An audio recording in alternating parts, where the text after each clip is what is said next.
The following is a production of Learfield Sports. 35 seconds left on the man advantage. Will Wisconsin score first tonight? Soloway, good tap pass. Here's a chance on the Nick. He shoots and scores! 10 goal line right. It's Pietila in front of the net, looking, centering pass, nice play. Oh, Rumpel with a swooping glove save on Pietila. Oh my goodness, what a great stop by senior Joel Rumpel.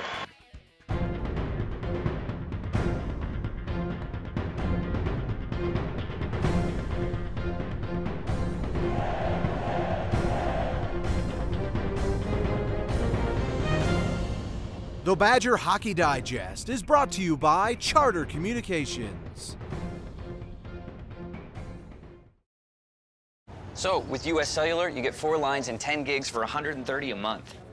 And you can upgrade your phone every year. Say, upgrade. Upgrade? US Cellular lets you upgrade every year? Yeah. Sounds good. Great. Just sign this. This is how I sign up? I don't make the rules, Mr. Westbrook. At US Cellular, get 4 lines with 10 gigs for just $130 a month. And upgrade your phone every year. US Cellular. Well, we're inside the video auditorium of the Badgers locker room inside the Kohl Center next to Levon Arena with Badgers head coach Mike Eaves. Boy, when you were playing, was there a lot of video work? Not as much as now. I think it was in its infancy back in the late 70s. And it's come such a long way. When we talk about video, you used to talk about tape-to-tape decks, and now we have this XO system, which it's at your fingertips, and you can get something done 5 minutes before a meeting. It's just a fantastic system, and it really gives us the opportunity. Like, I never thought we would use this room as much as we do, but we use this room every day in some form or fashion of video, whether it's an individual player, whether it's a defensive core, whether it's a line that we're talking to. It's a very utilized room, as much as the locker room itself, because we have the time to sit. And most of us as human beings are visual people. We'll learn by watching. And you know, this is a big screen here, and we have the ability to draw on the screen, so the kids know exactly where to look, because kids can watch a hockey game, but they don't see it like the eyes of a coach. And so you can point different things out, and they go, oh, geez, I never saw that. By pointing it out here, and then you go on the ice, I think it raises their level of awareness to a higher level, and they're able to be better players. Yeah. Did Bob Johnson use much tape or film? A little bit. But again, it wasn't a big deal. Most of it was on the chalkboard, or we didn't even have whiteboards back then. We had chalkboards. But so it's really evolved. It's been one of the great innovations of the game, and I think it's one of the reasons that teams, the parity that we talk about, teams are prepared for you when you come in. What your power play does, your penalty killing, and it becomes a kind of a counterpunch situation. Can we, if they know what we're doing, can we make an adaptation as we're going through the game? All right, so this past Friday, Wisconsin loses to Michigan Tech 8-1. How much time was spent in this room after that? Well, the players would probably tell you too much.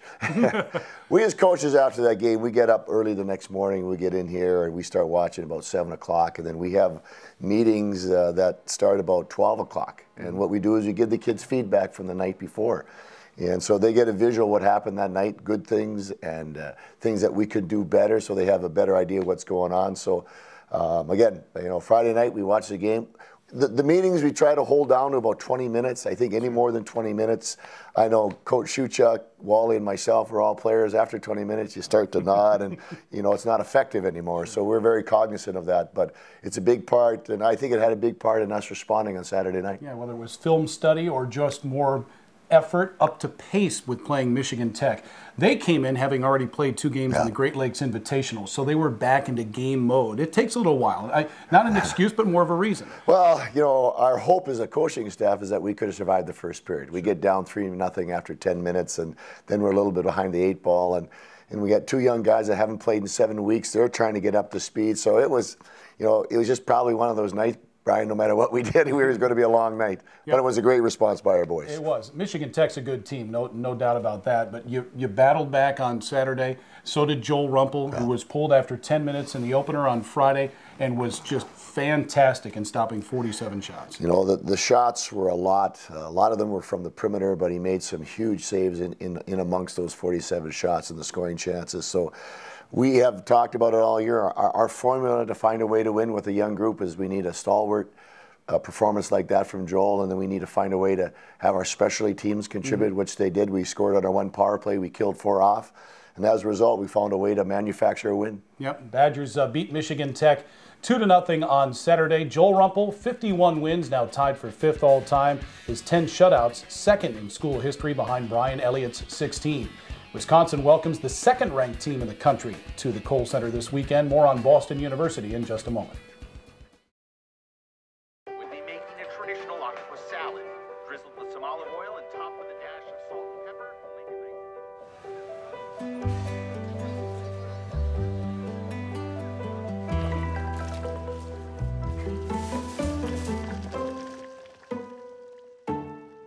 It's funny how seeing a clearer picture can lead you to see the bigger one.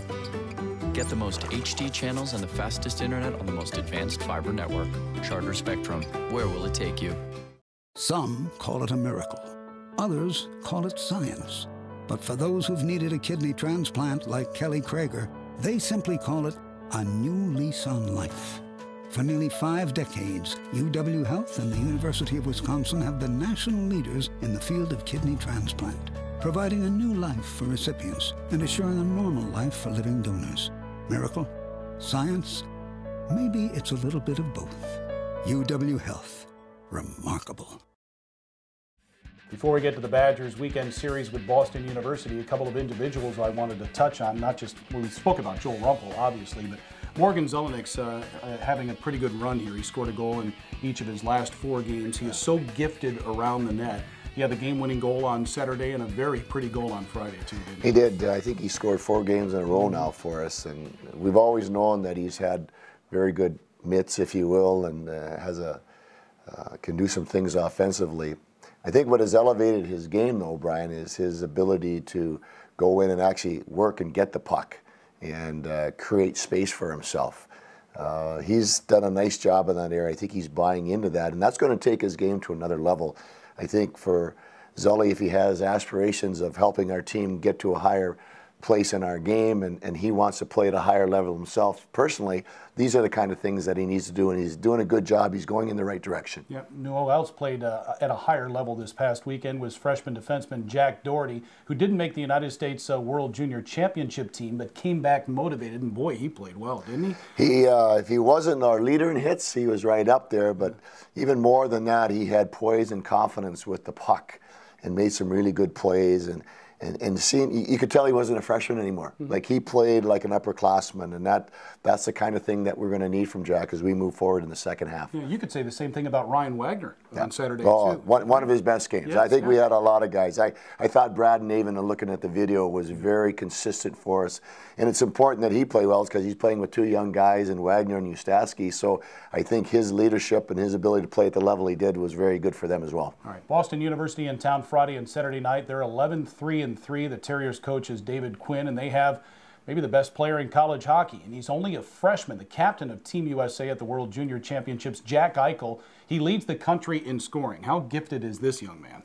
Well, he's got a very nice package of skills. First of all, he's over 6 foot. He's close to 200 pounds, and some of our guys are telling they've been in the weight room with him, and they kind of use the word he's a freak a little bit in terms of his physicalness and his strength. He's got a great reach. He moves extremely well. He sees the ice, and he has skills. You know, it's a complete package. This is one of the reasons why he's doing well in the league. It'll be a treat for fans to check him out. They've got a very good top line. Their goaltender, Matt O'Connor's pretty good, beat the Badgers in Boston last October. But this is a team you've now seen, okay, we're back in the swing of things here now. It's the second half. It's underway. You split your first 2 games, and another great test for you. Well, we're playing good teams. It's going to draw us up to a higher level, and that's what we want for our young men. You know, and by doing this, by playing against the good teams, it helps us to play our best hockey at the end of the year, which was one of our 3 short-term goals here in the second half. All right, so the Badgers and the BU Terriers, they'll face off Friday and Saturday night at 7 o'clock. Both games televised by the Wisconsin channel. They're also available on the Badgers Sports Network and BadgersSportsNetwork.com. Have a good week. Good luck. Thanks, Brian. So that's Badgers coach Mike Eaves. I'm Brian Posick. Thanks for watching the Badger Hockey Digest.